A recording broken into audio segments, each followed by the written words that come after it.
সম্মানিত সভাপতি এবং সম্মানিত প্রধান অতিথি এবং আমার বিএনপির যে অঙ্গ সংগঠনের যে নেতৃত্বে আছেন সবার প্রতি রইল আমার আন্তরিক সালাম। কাইকুবাদের মনোবল শিকার সরকারি কলেজ ছাত্রদল, জাতীয়বাদের মনোবল শিকার সরকারি কলেজ ছাত্রদল।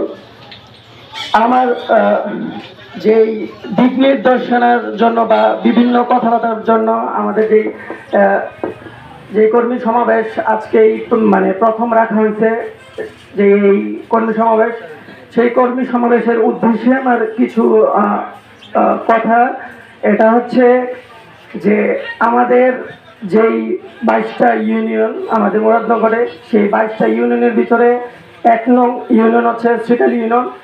সেই ধারাবাহিক লক্ষ্যে সকল ধরনের কার্যক্রম, সকল মত প্রকাশ এবং রাজনৈতিক যেই অবস্থান, সকল কিছু যেন কাইকুবাদ দাদার কাছে আমরা 1 নংয়ের মতনই থাকতে পারি।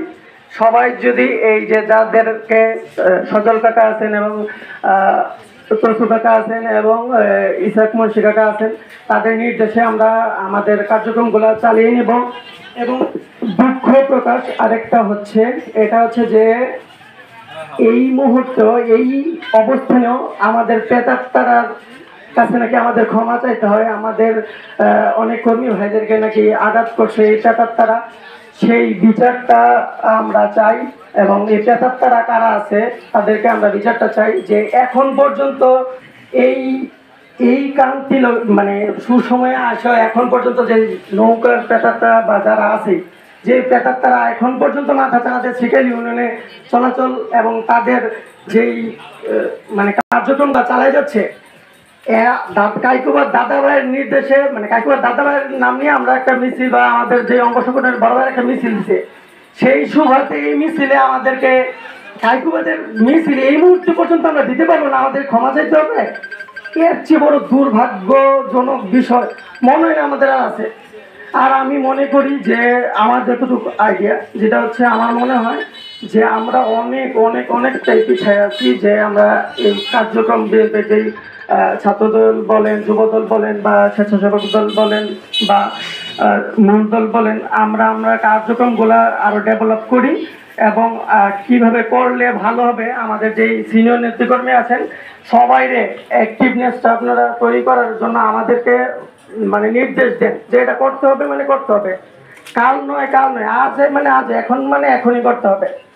আর আমাদের কথা হচ্ছে যে এই যে প্রেতাত্মারা এই এখনো এই যে না মাথা চারা দেওয়া কার্যক্রমগুলো করছে এবং যারা সুবিধা করছে, যেরকম সারা জীবন সে নৌকার সিল গালা লাগাইয়া নৌকার অফিসে বইয়া মানে কার্যক্রমগুলো করছে, সেই ব্যক্তিটা এখন আমার সামনের সারিতে আসে বসবে এবং আমাদেরকে দিক নির্দেশনা দেবে, এটা তো আমরা মানতে পারি না।